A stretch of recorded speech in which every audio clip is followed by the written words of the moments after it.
Hello. Hi, Eddie.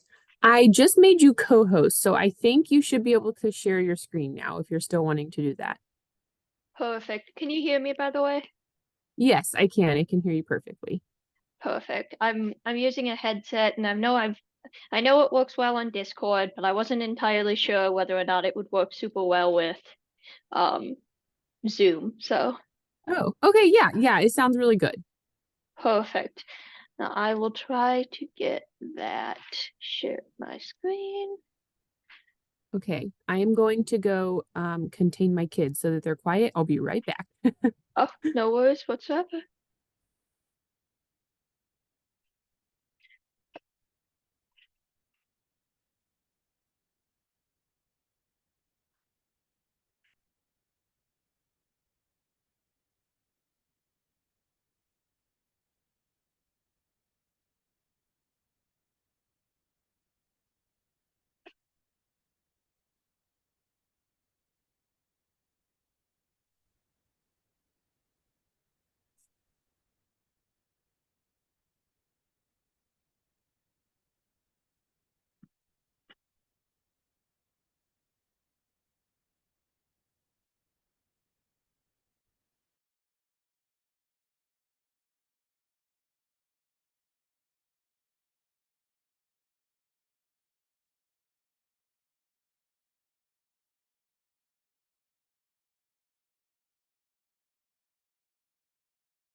I love. Hello. Um, we are pretty much at this point just waiting for our other ambassador to get in, and then we'll start right at 7. Okay. Sounds good. But let's wait till Aiden gets here, and then I'll kind of do like a quick rundown just so we're all on the same page. Okay, sure.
Aiden.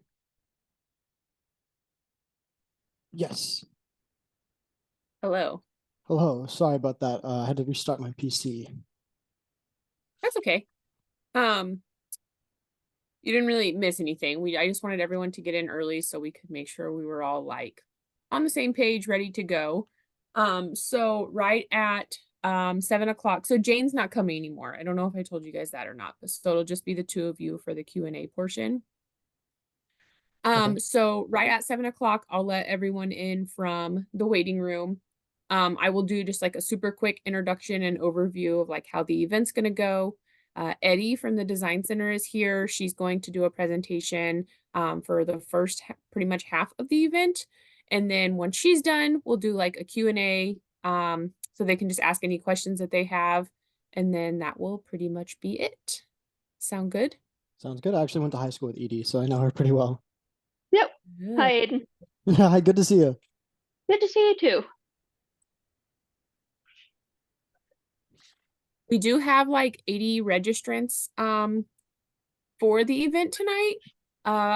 A little over half of them were international students, so I did also ask Jody Hayskamp to join us just so that she can help with like any questions that are specific to international admissions so that we're not like taking over the whole event with international admissions questions. Gotcha. But yeah, other than that, she's pretty much just going to be in the chat, like helping with some of those questions that aren't really like design team related. But yeah, other than that, should be pretty easy. Sounds good. Yep. My stuff at least shouldn't take a super long time. I just kind of go through the overview as well as I've got the slides with a lot of the teams. I think I might have missed one or two just because it's a slideshow that I made over the summer to and there's constantly ones joining, but that'll just give them a pretty good idea, and so Perfect.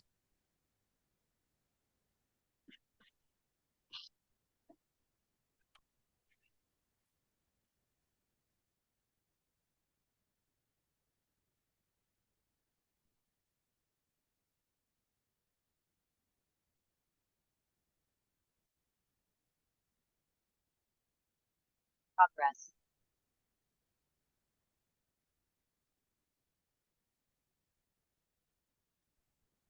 Hi, Jody. Hello. How are you? I'm good. How are you? Doing good. How's Vietnam? It's amazing. I just got in. Yesterday was my first day here, so had some appointments, but also had a delicious dinner last night, so that was good. I'll Yeah. be here for about a week. I'm in Ho Chi Minh City and heading to Hanoi next. Awesome.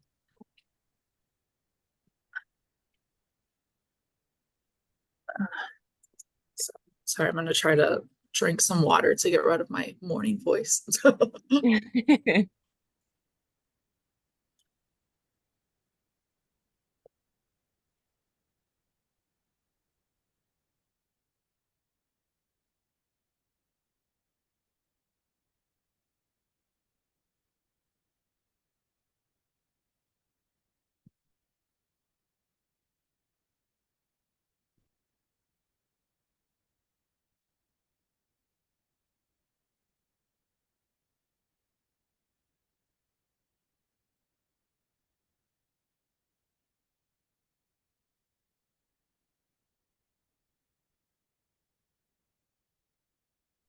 I was also going to tell you guys, so typically we do this event every year pretty much.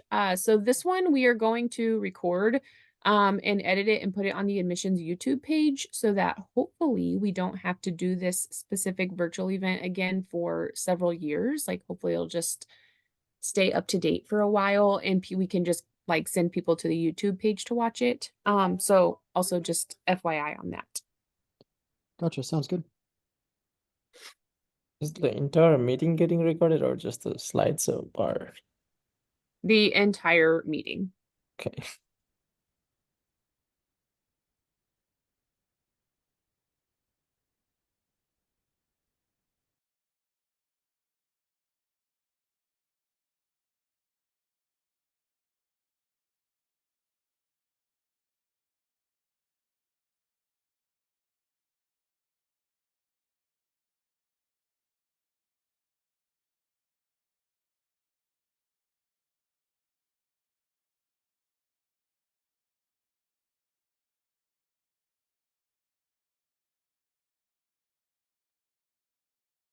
Okay, it is 7 o'clock, so I'm gonna go ahead and start admitting people from the waiting room. I will continue to admit them as they come in. It looks like we have like 5 right now, so not a huge amount of them. I assume they're gonna keep coming, but I'll go ahead and get them in, and then I will start by just kicking us off, and then Edie from the Design Center can get started.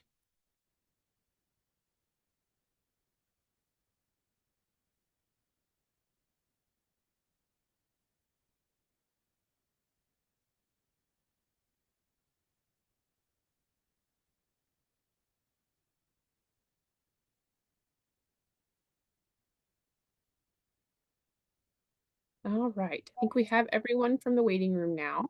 Hello, everybody. My name is Casey Baus. I serve as one of the assistant directors of admissions at Missouri S&T. And tonight I am joined by current students of Missouri S&T who are a part of our design teams on campus. And then we also have design team staff here who is going to do a short presentation and an overview of the Design Center and the design teams that are offered at Missouri S&T.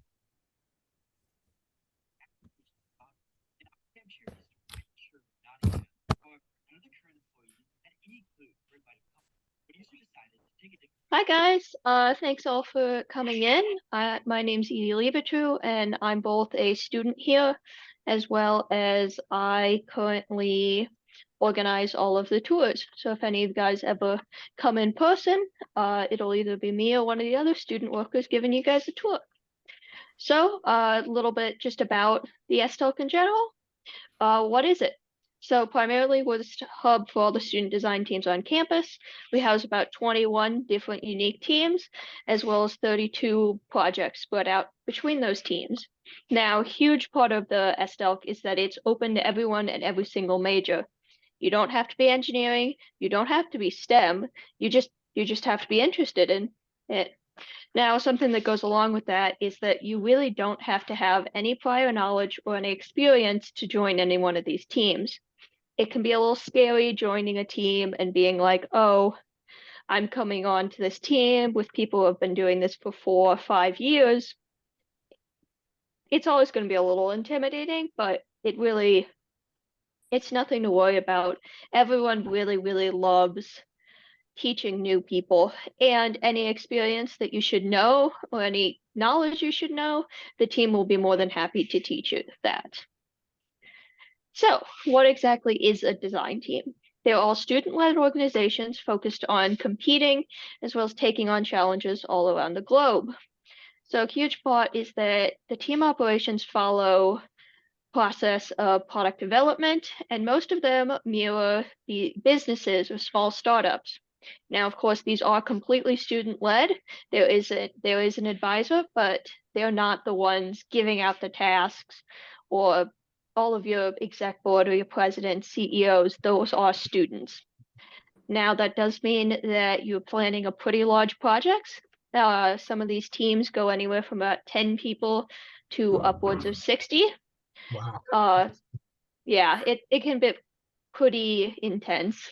That does mean that they need to figure out their own organization of their team, as well as raise most of the funds that they do to create any project that they might do. Inter-team and communication with the outside and out of university companies and just the world in general is also done by the teams.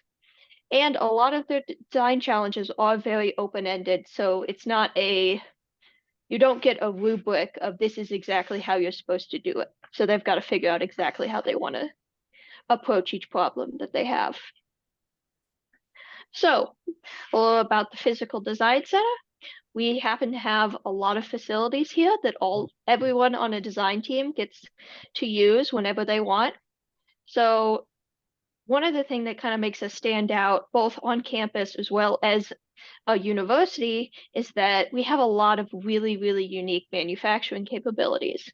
We have 2 machine shops, a CNC and a manual machine shop, as well as an electronics, composite, and welding lab. Now we also have an additive manufacturing lab that combines a lot of 3D printers along with a carbon fiber filament winder, as well as a chem lab. Now, we also have common spaces. When working on these teams, communities are really, really important, which is why each team gets their own little spot in the design center where they can work on their stuff, as well as there's a computer lab and lounge where people will come in and work on homework as well as have their meetings for each one of the teams. So a little bit about experience. It's in our name. We're officially the Student Design and Experiential Learning Center, all about the experience. One of the huge things, especially coming off of talking about the facilities, is that you get to learn to use every single machine in our shop. All the power tools, anything that you could think of in like a high school shop class, as well as a fair amount of lathes and mills, both CNC and manual. Coming in, if you don't know how to use those machines, it's perfectly fine because we have trainings for basically every machine, as well as to get into the design center that both show you how to use these machines that you'll use on your team, as well as show the design center that you can be trusted to use these machines. Because we do have everything locked to certain trainings, it does allow the center to be open 24/7, even when there aren't people in the office. So it's pretty fun to be able to come in at 9 or 10 p.m. and work on a project because you and your friends just had a wonderful idea.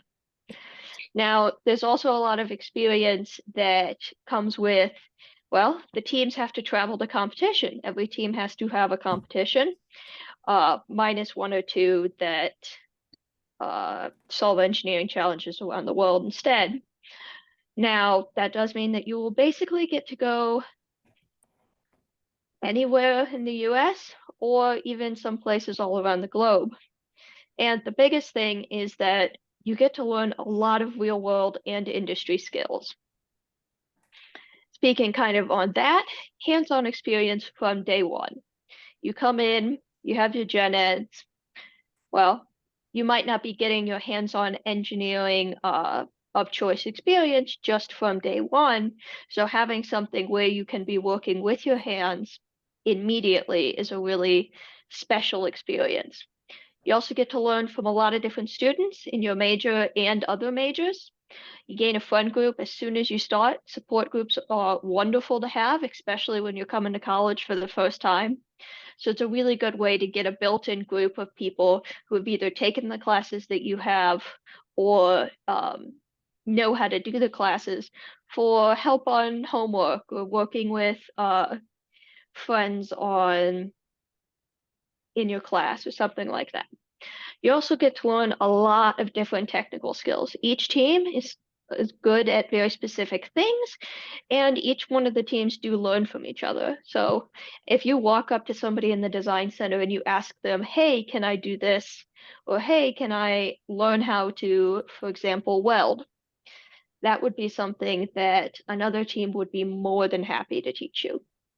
Now, of course, college, you do have a lot of choice about what you do with your time, and sometimes that time can fill up very fast. So being on a design team really does help sharpen those time as well as those project management skills. These projects are 1 year long, meaning that they don't stop for finals week and they don't stop over the summer or over winter break. So learning how to manage a project alongside your studies is a really important thing to do. As said before, you do get to travel all over the world. It's pretty fun, and each team does do their absolute best to make sure that the members traveling don't have to pay for their own travel. So cost shouldn't be something that a team would turn people away from for that. You also get to become a leader. With the teams figuring out their own organization, that does mean that a lot of teams will need a lot of leadership people. On some of the bigger teams, you have upwards of 20 people on your leadership. That does mean that there's a lot of opportunities to become a leader on a team and to learn a ton more about project management before you go into industry. and kind of a really big one, you get to enter a really strong community of students, staff, and alumni. I think this year we have about 1,200 people in the Design Center.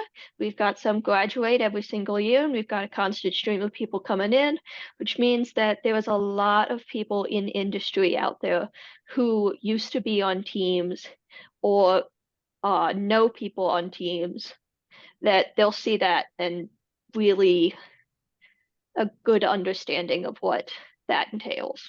So we also do happen to have a very good staff there that helps each team with travel as well as organization or whatever a team may find themselves needing. So kind of a little bit just about the Design Center. Now I kind of want to go through and just give a very quick overview of the different teams. There are ones that are created every single year. So if you see this and you've heard of a team that might not be on here, that's probably because they were created in the last couple of years. So I'm going to go alphabetically. Baja is our off-roading team. So they travel to different areas all over the world. This last year it was Williamsport, Pennsylvania. And they build basically this entire frame in the S-Dock. They get their engine, but everything else is something that they design here. So, then on to our second one, Combat Robotics competes in Bots KC, and they're one of the teams that compete with multiple projects actually. Usually they bring about 2. And again, they design and fabricate pretty much everything that you'll see here in the S-Dock. Concrete Canoe is one of our teams that's populated a lot by civil engineers. In fact, if you go into the civil engineering building, that you will see several of the old canoes there. Their project is to build, well, concrete canoe, something you wouldn't think would float, but actually is very competitive at the end. They also get to travel all over to different bodies of water to test it in different places. Engineers Without Borders is one of the teams that does not compete. They travel to usually about 4 different countries that they have current projects in. I believe at the moment those include Kenya, Ecuador, Bolivia, and I want to say Guatemala. And they will go there and work with a community to create a water distribution system or build a building, something that the community is in need of, that they can go out there and help build. Formula Electrics, one of our 2 formula teams that we have here. They are in the Design Center and they build a completely electric system each year. They're another one of the teams that has to build basically everything on their car. As well as they have the added bonus of they have to have a lot of aerodynamics in it because, well, a car goes very fast and they want to keep all 4 of the wheels firmly on the ground. Formula SAE is another one of the teams out there. It is one of the oldest teams, being around from, I believe, the 80s, and they compete with an internal combustion engine. As you can also see, they also have that added complexity of having to have a very large aero package in order to efficiently race. Human Powered Vehicle competes with this sort of bike-like vehicle every year. They have recently included some electric components of it to add a little bit of complexity as well as help a little bit on, say, a hill climb. Each one of these vehicles can go anywhere from about 40 miles per hour to a land speed record of 78 at one point.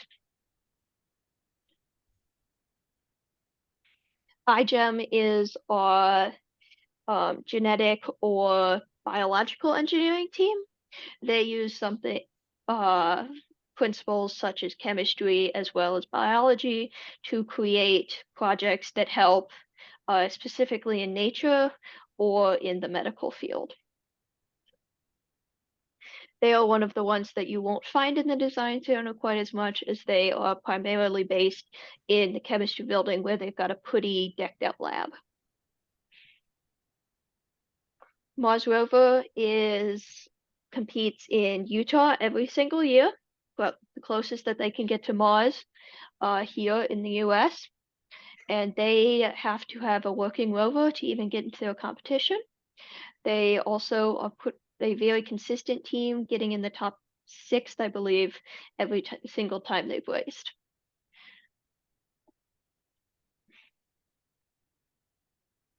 Minor Aviation builds a different prototype airplane every single year. This is the one from this past year. It was built so that it had folding wings that allowed it to fit inside their parameter box. Their parameters change every single year, so you definitely won't be bored because you'll have a completely different design to work on. Minor Motorcycle is one of our international teams. They go and compete in Spain, working on a petrol-fueled motorcycle that is then raced by a professional.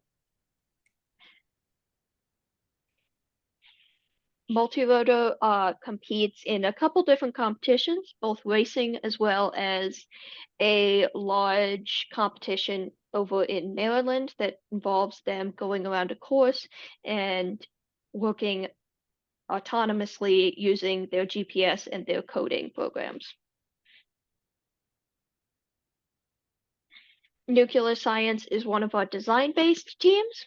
As nuclear has a lot of regulations, they aren't as able to build things, but they do a lot of theoretical designs that allow them to do a lot more than they would physically be able to do in the design center. Rocket has 3 parts of it: a solid propulsion, a liquid propulsion, and a team education rocket that aims to educate people about different forms of rocketry as well as eventually go into space. Solar Car competes with a completely solar vehicle to compete in a 1,500-mile endurance race across the country. And then Solar House used to build fully decked out solar houses that you'll see around campus. And now they have partnered with Mizzou to work on building very large scale projects like 7-story apartment buildings. And then Steel Bridge builds about a 1/25th scale replica of a bridge every single year.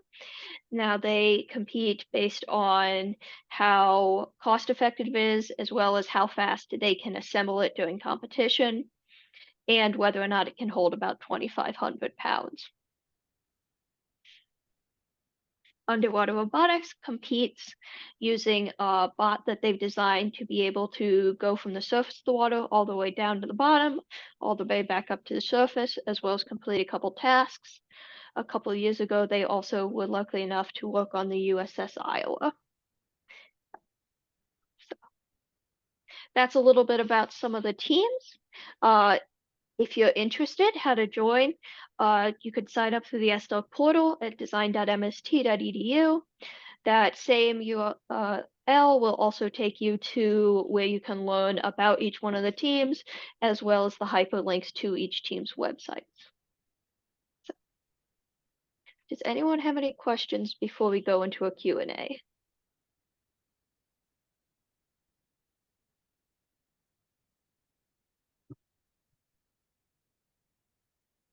Yeah. Yeah.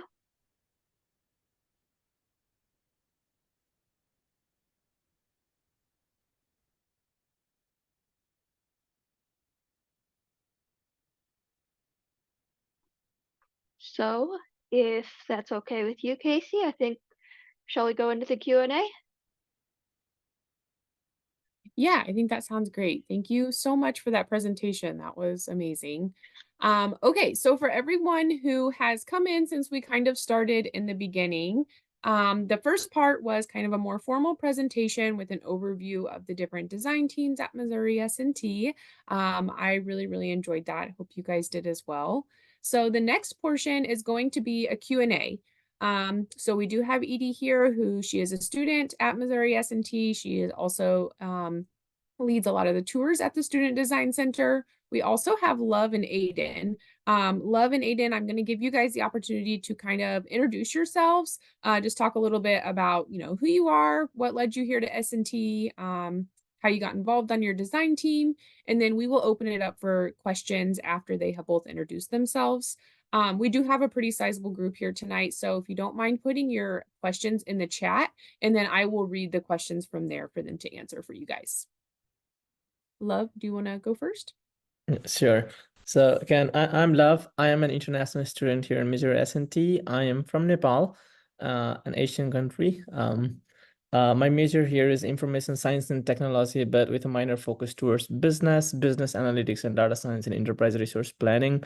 I'm a member of Minor Baha'i Student Design Team, a business member of Minor Baha'i Student Design Team. So being a business major, most students might think that design teams are usually just focused towards engineering, but not all design teams requires business person and all. So I'm a business team member, so look after sponsorships, financing, or web development part in the design team. What led me to Missouri S&T? There were two primary things for me to be here at Missouri S&T that attracted me to Missouri S&T. The first thing was the career opportunities or career resources Missouri S&T has. And the next thing was the location. This location is perfect, or let's say a perfect fit for students who want to come to a rural area in a silent, like a quiet area to study, but while not at much far from cities. So it's connected to larger cities nearby, but is a perfect spot for students to study, hang out, and have fun. All right. My name is Aiden Sengupta. I'm a junior aerospace engineering student here, and I'm also minoring in computer science. I'm currently on the multi-rotor design team, and I do just about everything with the multi-rotor design team. I'm a sub mechanical leader, so I work with the actual hands-on design. I'm also on the business team as of recently, and I'm also a 5S coordinator, so like a quality control engineer. I came to S&T because they had aerospace engineering, and they're real close to home. I live in St. Louis, so hour and a half commute is nice and easy for me.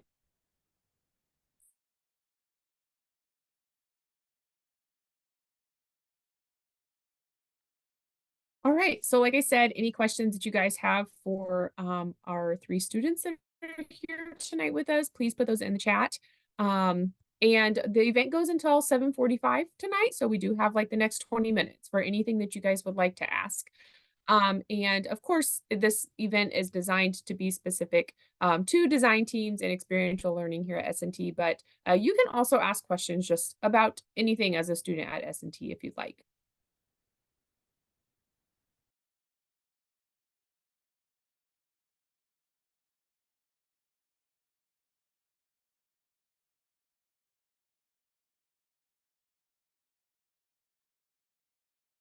Okay, maybe I will get us started with the first one. Maybe this will get you guys going and thinking of some of the questions that you have.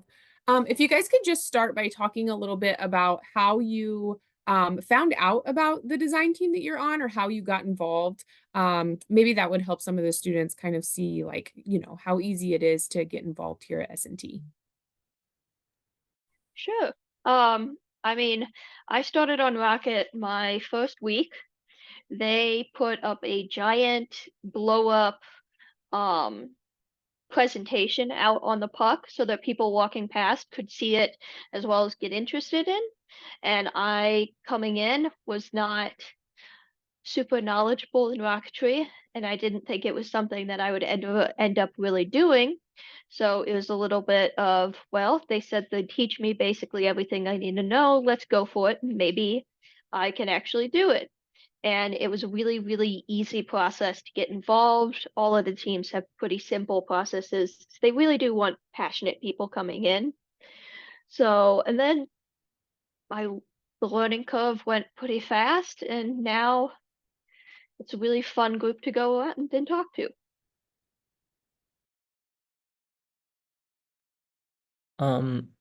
For me, I did not join the design team in my very first semester. We did have minor mingle event that introduced to all the design teams, but I had a prior concept that said that looks like design team would only belong to engineers and all.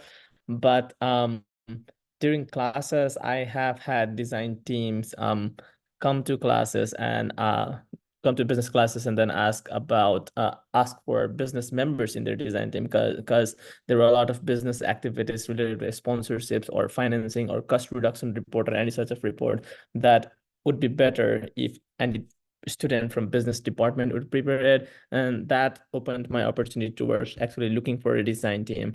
And obviously there were a lot of design teams to select from. I selected the one that caught my interest, that was Minor Baja, because it's fun and exciting driving vehicles off-road. So that was the fun part that got me. And now I'm a business team member, and it's a fun group to work with. I have had an opportunity to learn a lot, like do actual financing and stuff, do actual report preparation and stuff, which I would have never gained in my classroom. Yeah, for me, I've always been interested in drones. I really do like just piloting them. I'm more of a drone pilot and anything. I own a couple DJI drones. And during Minor Mingle, which is like it's basically a career fair, but the student organizations are the companies, and they host it on the main green of campus, and all the students will walk by and see it. It's very popular, very exciting. I was just walking by, and they were like, "Hey, come check out our multi-rotor stand," and I walked over. So I was like, that's cool. Sign my name, thinking I wouldn't do anything. And then I went to I'll go to the first meeting, but it'll probably be pretty intensive. Probably won't understand anything. And they really just kind of slowly led me in. And it was a nice gradual understanding of how a drone actually works. And that really hooked me. And I've been with them ever since. Thank you. The next question has come in. How long are design team competitions? I mean, that really does depend on if you're talking about like how long, like whether it's a couple hours to a couple days. It really just does depend on the team. They can go anywhere from a single day to upwards of I was on I went to a competition last year that lasted 6 days. So it really just does depend on what team, as well as where you're going in order to bring a lot of the equipment that we need to. Typically we drive pretty much everywhere. So you might add a couple days of driving to it. So it's a great opportunity to spend sometimes close to 10 days hanging out with people on your team. Yeah, kind of to jump in here as well. The competition is, like Edie said, probably can be anywhere from 10 days to maybe even just one day. But from conception to end, it can be a full year, 2 years. So the current project for the multi-rotor design team, we're going to be on a 2-year cycle, meaning we spent the first year just design and developing, and the second year actually hunkering down and finishing off our project. We recently switched to a 1 year, meaning that everything just got sped up a lot faster. So it does depend on the team, the type of competition they're on how long it takes them to design, to build, to proof, to make it an actual working mechanism or project before moving towards the competition.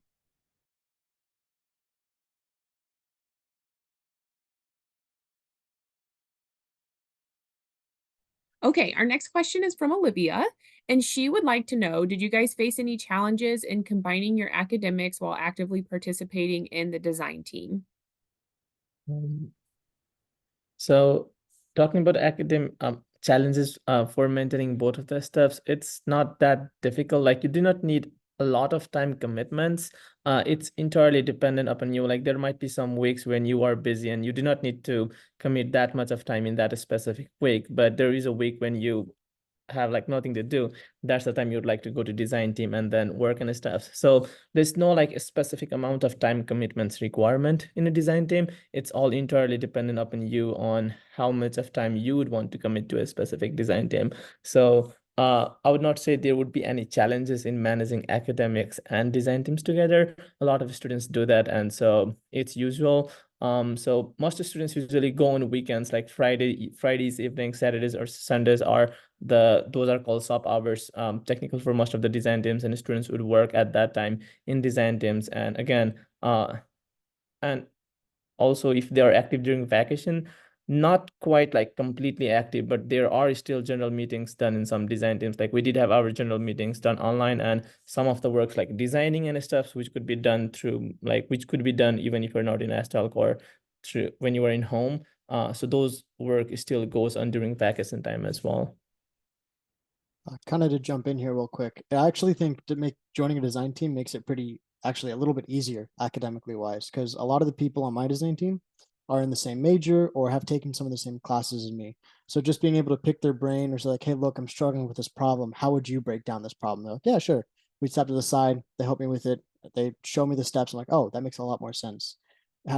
I mean, everyone else in my class might be a little confused, but somebody who's already taken the class already understands the topic. So it makes it a little bit easier in that sense that I don't have to worry or stress about academics when I can go to an upperclassman in my design team that I'm already friends with.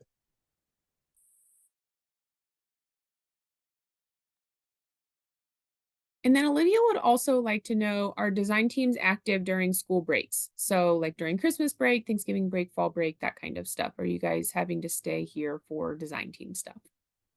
So typically, most of them will be active or there will be stuff for things to do. Typically, when the project leads pick the due dates for certain parts of their project, they will be very mindful of that a lot of people won't be there. But given that a lot of people will move off campus and will actually have like a permanent residence or a lease that goes throughout the entire vacation, some people will stay and work on stuff, but it is absolutely never required for people to stay behind on vacation. It's just an option if they would like to.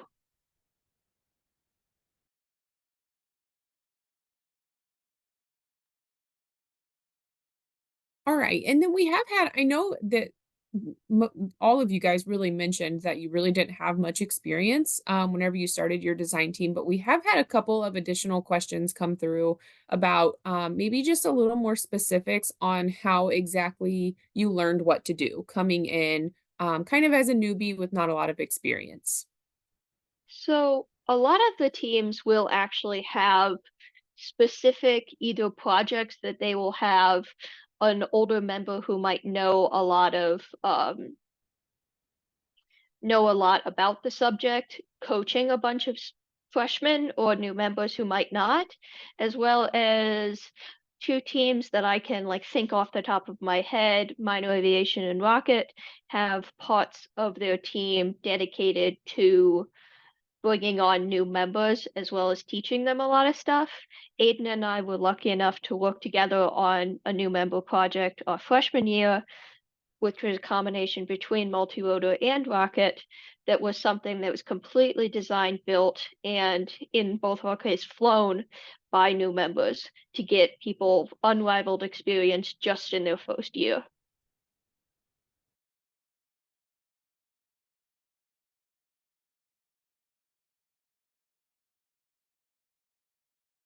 How often do we get new design teams? I can actually speak up to this one because I tried to make my own. So last year, I had kind of a brainchild, which is why don't we make a design team focused on putting somebody in a drone? Little out there, little bit technical wise. But I kind of went through all the process and steps. So real quick, to make a new design team, you have to have at least 10 people interested. You have to have a competition you're going to compete in. You have to find somebody who's hosting a competition to compete in, preferably collegiate. And then on top of that, you also need a professor to sponsor you, just so that somebody has the technical knowledge to back you up when you may not have the person that you need. So that's the steps to go to create a design team. It's not uncommon for a design team to be added every year or two. The hardest part teams face is finding a competition to compete in. We're pretty advanced in terms of college students competing in competitions. At least S&T is. So it's kind of hard to find those competitions to compete in, which is the problem I ran into. And I try to work around it, creating my own competition, and it just kind of fell through. But you'll see typically one or two teams every year, and then some teams will kind of fade out as a competition fades away.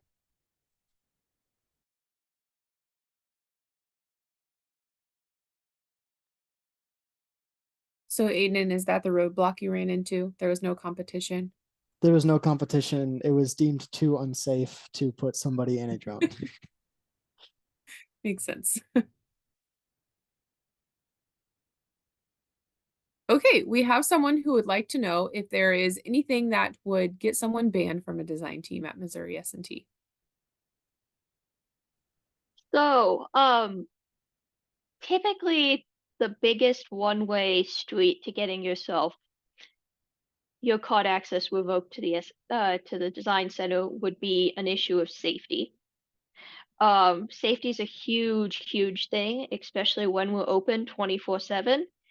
So having somebody who doesn't respect safety or doesn't respect following the safety procedures or is trying to get past the training locks we have on operating some of the bigger machines, that's somebody that either someone's going to have to watch them every second, or the easier solution is you're going to get somebody injured or you're going to injure yourself. We don't want you in here anymore.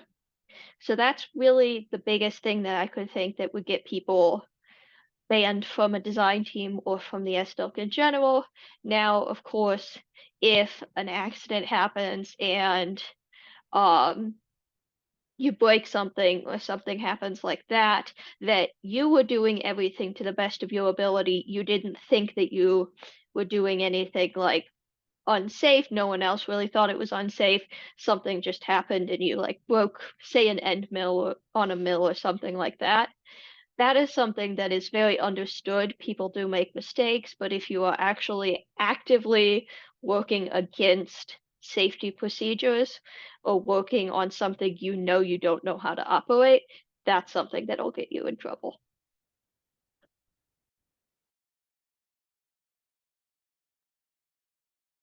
Thank you. All right, let's see here. So Olivia would like to know, Aiden, how are you planning on funding your design team if this had gone through? Yeah, of course. So funding was kind of a second thought of mine. I was more so focused on let's get it out the door.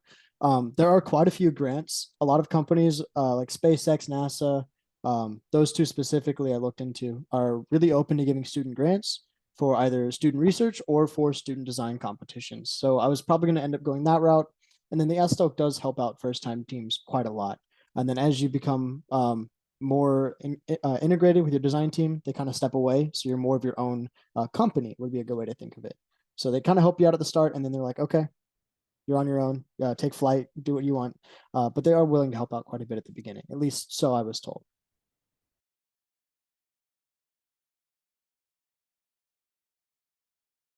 All right.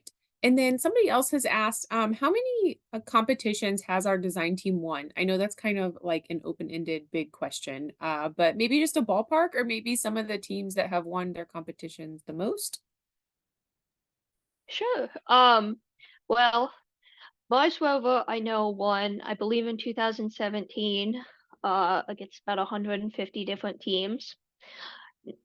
I believe Solar Car also won quite a lot in the late 90s, early 2000s because of their very ingenious use of regenerative braking in their car, as well as we've had some come really close. I believe Human Powered Vehicle got second this past year. Steel Bridge coming in very consistent they just won their 6th regionals in a row. So I can't think of any other ones that have won this year right off the top of my head, but those are some of the highlights.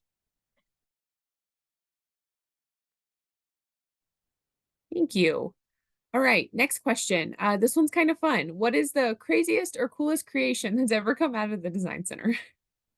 Yeah, so I can speak on this because the multi-rotor design team is a little bit unhinged at times. We make some questionable creations. And Edie, I think you probably know where I'm going with this with our freshman year collaboration project. So freshman year, the multi-rotor design team and the rocket design team worked together.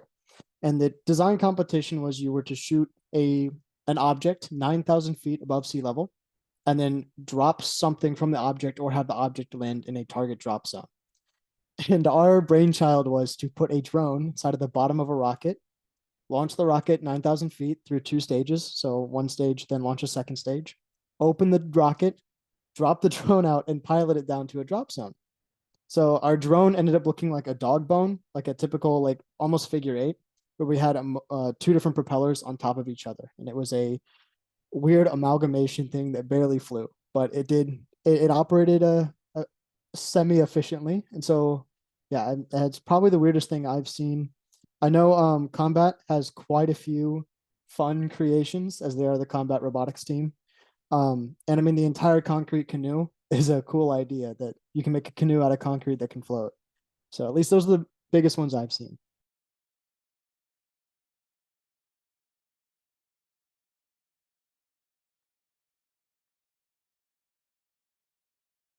I think we have All a right. question up top that was Oh, missed. okay. Like, are international students eligible to participate in good number of competitions? Yes. It being an international student would not stop at all to participate in competition for you. It's just different. Like, you are a member of design team, and design team as a team participates in competition. So being an international student is not going to be any obstacle for you to like participate in any competitions. You are allowed to participate in as many competitions as you'd want to with the team. That was somewhere in the top, yeah. Yeah, thank you. I kind of went out of order, but I was coming back up. Okay, so then the most recent question that has come in, other than iGEM, which other design teams have a significant focus on chemistry? So off the top of my head, Rover has to have a fair amount of chemistry. They have a scientific arm that they attach to the rover that has to take a soil sample using a mechanical auger, and they then have to run a soil sample analysis on that soil that they've collected from Mars, or Utah. So they have to do a fair amount of chemistry. There's also a biomedical team that designs stuff using a fair amount of chemistry. And then underwater, sometimes the tasks put forth to the competition, I believe last year's one of them was dispose a probiotic irrigation system into the water. That also takes a fair amount of chemistry to do.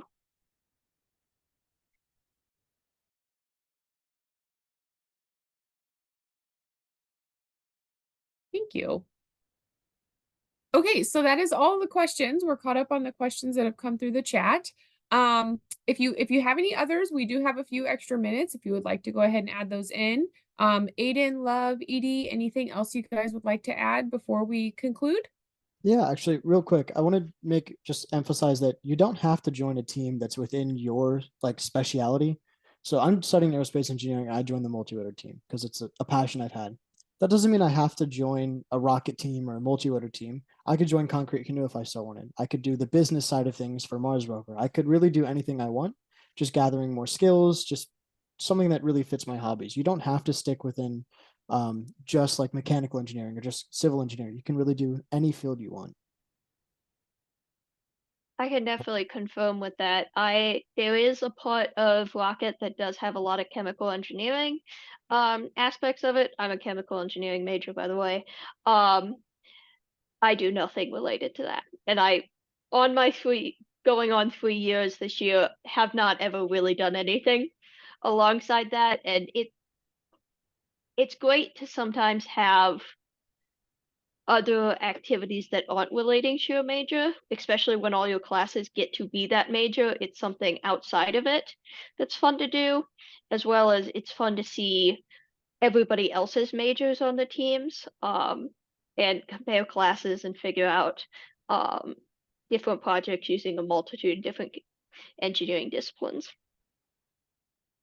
Yeah, adding to the same thing again, despite any majors you are in, design teams, I personally believe it is like fun and learn experience platform for you. So anything that you love, anything that you would like to do despite your major, like don't make your major be the deciding factor for any of the design teams. The things that you enjoy and would like to do, choose any design teams based on that factors.